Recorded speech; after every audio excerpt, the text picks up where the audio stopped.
অবৈধ দখল উচ্ছেদের একটি উদ্যোগ পাল্টে দিয়েছে চিরচেনা নিত্য দুর্ভোগের চিত্র।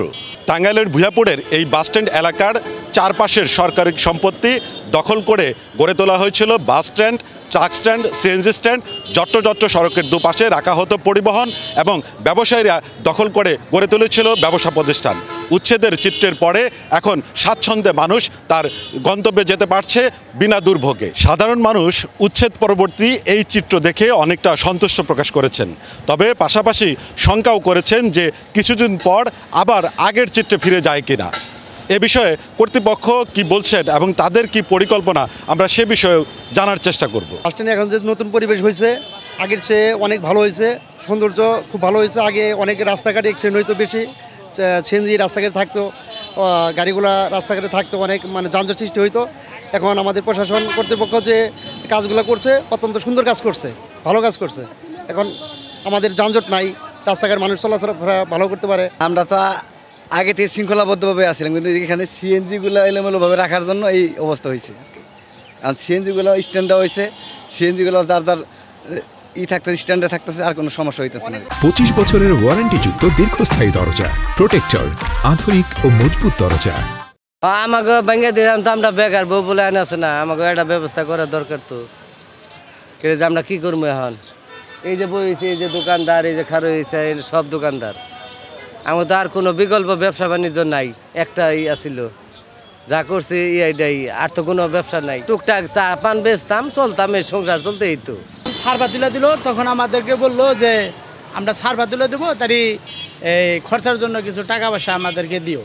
পরে বললাম যে আমরা খরচাপাতির জন্য কিছু দেবো না, তাহলে আমাদেরকে এই সারবা করে দেন, আমরা বসি। আমরা তো বসার জন্য কোনো ঠাঁই পাইতেছি না, আমরা এত বছর ধরে দোকানদারি করতেছি, আমরা কোনো ঠাঁই পাইতেছি না। তাহলে আমরা তো, আমাদের তো একটা আছে, আমরা পরে 15-20 বছর ধরে দোকানদারি করি, কিন্তু আমাদের তো কোনো ঠাঁই দিতেছে না আমাদের বসার জন্য। 800 টাকা করে ভাড়া নিত। আমি পৌরসভার প্রশাসকের দায়িত্বে আছি। তো এই এলাকাটা, এই এলাকাটি একসময় হচ্ছে অবৈধ দখলে ছিল। অনেকগুলো চায়ের দোকান ছিল, ফলের দোকান ছিল, তারপর যত্র পার্কিং করা হতো। তো আমরা অভিযান চালিয়েছি, বাংলাদেশ সেনাবাহিনী, বাংলাদেশ পুলিশ এবং আমাদের উপজেলার ইউএনও স্যারের তত্ত্বাবধানে, স্যারের নির্দেশনায় আমরা অভিযান চালিয়েছি। এই জায়গাটি আমরা পরিষ্কার করেছি। এখানে বাসের জন্য জায়গা নির্ধারণ করে দেওয়া হয়েছে, সিএনজির জন্য জায়গা নির্ধারণ করে দেওয়া হয়েছে, তারপর অটোর জন্য জায়গা নির্ধারণ করে দেওয়া হয়েছে। তারা তাদের জায়গায় থাকবে এবং এই জায়গাটা আমরা রেখেছি শুধুমাত্র মানুষের পথিক যারা আছে তাদের বিশ্রামের জন্য, এবং তারা এসে এখানে সুন্দর সময় কাটাতে পারবে। ওই জায়গাটা আমরা রিমুভ করেছি এবং আমরা খুব শক্তভাবে এগুলা মনিটরিং করব, পরবর্তীতে যেন ওই জায়গাটা আবার ফেরত না আসে। আমরা আশা করব যে যেটা আমরা সরিয়েছি এটা আর আগের জায়গায় ফেরত আসতে পারবে না। দখলমুক্ত এই স্থানগুলিতে যারা ব্যবসা করতেন তারা বলছেন যে তারা দীর্ঘদিন এখানে ব্যবসা বাণিজ্য পরিচালনা করে পরিবার পরিজন নিয়ে চলতেন। এখন উচ্ছেদ হবার পরে তাদের খুব কষ্টের দিন কাটছে। এই জন্য তারা বলছেন যে কর্তৃপক্ষ তাদের বিকল্প কোনো কর্মসংস্থানের ব্যবস্থা করলে সেক্ষেত্রে তারা উপকৃত হতো।